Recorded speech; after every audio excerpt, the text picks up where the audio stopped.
Baik, kita lanjut Pak Agung. Ya. Pak Agung, ini kan sudah tahapan selanjutnya adalah kita masuk kampanye. Ya.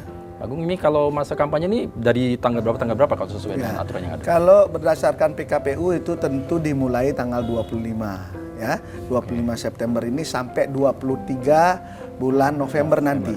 Ya. Ini sudah waktu yang cukup lama ya, 6 bulan lah. Ya kita 6 bulan, 60 hari maksud saya. 2 bulan. Itu sudah kita atur, kemudian masa kampanye rapat umum sekarang dibatasi untuk provinsi maksimal 2 kali untuk rapat umum. Rapat umum. Ya, untuk yang model 2 kali lainnya itu masing-masing paslon. Iya, masing-masing paslon. 2 kali ya. 2 kali. Nah, untuk kampanye kali ini kita bagi 2 zona. Ya. Jadi Bali ini kita bagi vertikal. Ya. Buleleng, kemudian Jembrane, Tabanan dan Badung itu zona 1. Zona 1. Ya, zona 2 sisanya yang 5 ini. Karangasem, Bangli, Kelungkung, Gianyar dan Denpasar. Ya.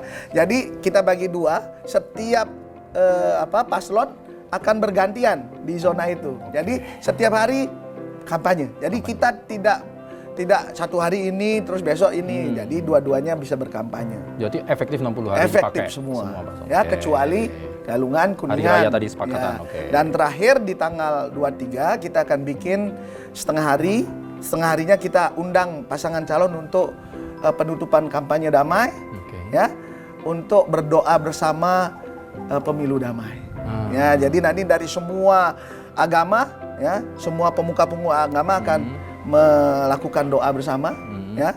Setelah itu baru kita menurunkan atribut semua, karena di masa tenang tidak boleh lagi ada atribut yang terpasang. Nah, berikutnya teman-teman sekalian, pemirsa Dewata TV, Kompas Dewata TV yang ada di rumah ya, saya sudah berusaha maksimal. Saya mohon maaf yang sebesar-besarnya. Saya berusaha maksimal mewujudkan green election yang mantap gitulah ya di Bali ini. Kita mulai dari Bali, tetapi karena satu dan lain hal teman-teman mungkin merasa baliho itu masih efektif. Setelah keluarnya PKPU tentang kampanye dan juknisnya, maka di situ tertera bahwa fasilitasi yang dilakukan oleh KPU adalah videotron, kemudian billboard, kemudian baliho, spanduk, umbul-umbul. Ini dari Jakarta ini ya, PKPU-nya. Ya. Setelah itu saya berusaha maksimal untuk Denpasar dan Bandung untuk tidak melakukan, tapi mereka langsung bersikukuh enggak. Ya, akhirnya saya lobby-lobby juga. Terus bagaimana dengan umbul-umbul Bali ya? Untuk umbul-umbul enggak usah ya. Akhirnya mereka mau umbul-umbul ditiadakan. Oh, sepakatin sudah ya? Sudah disepakati. Ya? Jadi mengurangilah sampahnya lagi. Setelah itu 2 spanduk di masing-masing desa. Udahlah ngapain 2, 1 aja gitu saya bilang. 2 juga di mana ditaruh nanti, enggak ada tempat lagi saya bilang gitu. Jadi konsepnya tuh bersama. Iya, nanti nomor 1, nomor 2 1 kali 4 meter. Jadi 2 spanduk. Ya, untuk 2 pasangan calon. Jadi mestinya 2-2, jadi 4 ini ya, 4 spanduk. Nah, akhirnya kita kurangi. Jadi 1 spanduk untuk 1 pasangan calon untuk tiap desanya. Berarti ini udah clear ya? Sudah clear. Karena kan kemarin cukup alot juga kan, kita melihat pemberitaan ada penolakan dari paslon, ada ketakutan mungkin konstitusi. Tapi difasilitasi oleh KPU. Nah, sedangkan mereka boleh mencetak 2 kali lipat atau 200% dari jumlah yang kita buat. Fasilitasi. Ya, fasilitasi. Secara mandiri. Secara mandiri. Dan itu harus diserahkan ke KPU dulu supaya ada stempelnya. Nah, kan kita nggak bisa ngitung nih semua di lapangan nih, makanya sebenarnya dengan model begini sebenarnya lebih menyulitkan kita ya bagi penyelenggara itu. Kemudian untuk baliho 5 baliho per kabupaten. Per kabupaten? Ya, hanya 5 baliho. Nah, kemudian kami setelah mengecek titik-titik billboard, kami hanya bisa memfasilitasi maksimal 17 billboard ya bagi pasangan calon masing-masing. 17. Jadi jumlahnya 34. Ya, ukurannya sama. Misalnya kalau bisa di jalan yang sama gitu ya, supaya nggak membedakan. Tapi karena tidak ada, nanti diundi siapa nomor 1 nomor 2 tergantung blok ininya. Ya itu, dan itu Videotron. satu baliho tuh satu Videotron. Satu calon, satu Videotron. Enggak, kalau Videotron terus kan bisa. karena ganti. Itu bisa ya. 30 detik bisa dilakukan bergantian. Tapi kalau yang billboard itu masing-masing billboard satu pasangan calon. Mereka akan mendapat sesuai dengan pengundian nanti di mana mereka pasang. Tapi yang jelas difasilitasi sama. Ya, kita sih maunya supaya billboard aja lah sama Videotron sama medsos itu maunya. Tapi ya inilah demokrasi namanya, kita harus bersama-sama. Dan saya himbau kepada seluruh masyarakat kita, jangan lagi nambahin ya, karena calon sudah nyetak.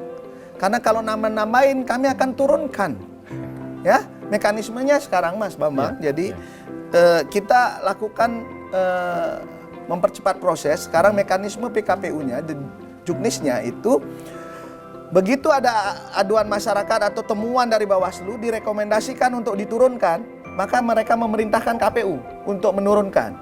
Eksekusi di KPU. Di KPU sekarang. Jadi saya kemarin sudah bilang kepada tim kampanye, kami nggak nyurat-nyurat lagi ya. Begitu Anda melanggar rekomendasi Bawaslu, kami akan turunkan. Saya akan memohon bantuan Pol PP untuk, ya kan? Untuk membersihkan. Ya, kita bersihkan. Nanti kita lihat. Ya, saya sudah perintahkan KPU kabupaten kota, karena kami nggak punya area nih di provinsi.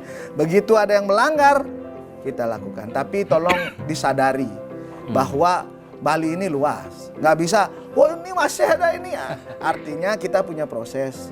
Di kabupaten itu mungkin ada 100 yang melanggar ya. Hari ini misalnya selesai 25, besok lanjut dan lain sebagainya. Saya berharap tidak melanggar. Dan saya sudah menyampaikan kepada teman-teman itu bahwa pelanggaran yang dilakukan akan kita umumkan di media. Oh ya? Siapa yang melanggar? Minum Pak Agung ya? Ya, di mana pelanggarannya? Jadi kita umumkan. Sehingga kalau orang yang mau melanggar, berpikirlah. Karena masyarakat akan tahu dan akan tidak memilih nantinya. Ya. Karena kan tak mungkin kan tak mungkin masyarakat memilih calon yang suka melanggar. Itu yang ingin kita lakukan. Maka itu kami meminta juga kepada pasangan calon untuk melakukan pendidikan politik yang bagus. Mereka sudah melakukan deklarasi tidak money politik, tidak hoax, ya, tidak kekerasan dan lain sebagainya. Ya, ini harus dilakukan supaya masyarakat kita. Jadi jangan salah. Sekarang masyarakat kita itu cerdas betul. Kalau ada pelanggaran-pelanggaran, bukan kita aja yang menemukan dari penyelenggara, mereka juga sudah mengadukan. Dan aksesnya luar biasa. Luar biasa, iya, aksesnya luar biasa dan tidak bisa ditahan. Kalau dulu mungkin bisa ditahan. Ya, ke redaksi stop pemberitaan. Kalau sekarang semua jadi wartawan. Viral dulu. Ya itu, jadi mudah-mudahan ya, atau juga masyarakat sudah tahu sebenarnya calon-calon kita. Ya, sudah ada track recordnya. Tinggal melihat aja siapa yang kira-kira mampu membawa aspirasi masyarakat kita. Jadi kalau untuk isinya sendiri, materinya ini kan ada ketentuannya Pak Agung, apa yang harus diisi di sana? Materinya silahkan. Ya, diserahkan kepada, yang penting tidak mempermasalahkan NKRI, tidak berbau suku, agama, ras dan menjelek-jelekkan dan lain sebagainya. Kemudian berisi foto atau apa, silakan desainnya. Yang membuat desain adalah mereka. Setelah itu masuk ke kami akan cetakkan. Ya, kita akan tayangkan misalnya Videotronnya, slide-nya. Kita akan tayangkan, kita akan cetakkan gambar-gambar yang dia buat. Dan untuk yang 200% dari baliho itu, 200% berarti dia nambah 10 aja masing-masing kabupaten ini. Jadi sebenarnya hanya ada 30 untuk pilgub di masing-masing kabupaten, nggak boleh lebih. Kalau lebih berarti udah melanggar. Yang mana melanggar urusannya Bawaslu, nanti ngelihat mana yang ada stempelnya, mana yang enggak. Ini yang agak susah kita sebenarnya. Padahal di negara-negara lain kita sudah berpikir artificial intelligence kan, bukan baliho lagi. Tapi jadi intinya sudah diantisipasi oleh KPU dan potensi pelanggaran pasti, walaupun ada walaupun kecil, tapi ini lagi-lagi kita menyampaikan kepada masyarakat, ayo semuanya ikut menjaga Bali ini supaya pesta demokrasinya kita ini menjadi lebih beradab, lebih green gitu ya Pak Ketua ya. Jadi ya kita menggunakan, toh kalau berlebihan juga malah tidak sampai, malah hal-hal yang kontraproduktif akhirnya. Apalagi memaku di pohon. Nah, kan ini aktivis lingkungan udah marah-marah semua. Dan kemarin kita sepakati untuk baliho-baliho yang mau dipasang di pekarangannya sendiri. Sepanjang itu sudah di luar tembok berarti kita berhak untuk menurunkan. Kalau bukan titiknya. Tapi kalau mau masang ya di dalam tembok. Ya, di dalam tembok silakan. Jadi maka itu ya sudahlah. Pakai uang-uang yang ada itu bukan untuk itu gitu loh. Ya, lebih baik untuk pemberdayaan masyarakat, lebih bermanfaat karena kita ingin Bali ini bersih juga lah, karena daerah pariwisata. Ya, daerah wisata. Baik Pak Agung, jadi ini tadi untuk baliho, kemudian poster-poster, segala macam, spanduk. Jadi ini mulai 25 ya? Ya, 26. 26, karena 25 ya, ada. 26 sampai nanti tanggal 23 November. Ya.